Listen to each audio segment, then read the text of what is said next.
Welcome to Man Does Tech, where I solve the problems you didn't even know you had. You begin by preparing the device. Enable location and set high accuracy so GPS, Wi-Fi, and cell data give the best fix. Next, open the Map app and sign into the account that will view or share live position. Once signed in, grant the app location and background location permissions so updates continue when the screen sleeps. Now tap the live or sharing icon to start the live map workflow. This initiates the stream and shows immediate position on the map. Once the stream starts, configure the live settings to match your goal.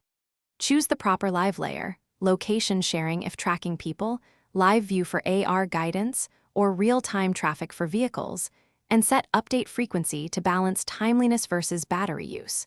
Make sure to set the visibility window and pick viewers or a link. Then enable follow mode so the map recenters on movement, adjust map orientation to heading, and display accuracy radius so you know how precise the live position is. Finish by confirming viewer access. Test the live link or signed-in viewer from another device to ensure real-time updates arrive. Monitor battery and cellular data while watching the accuracy indicator.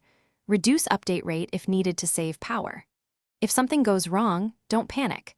Toggle location off and on, force close and reopen the app, or recalibrate the compass by moving the phone in a figure 8. That single troubleshooting trick often restores accurate live positions quickly. Thanks for watching. If you found this helpful, don't forget to like and subscribe.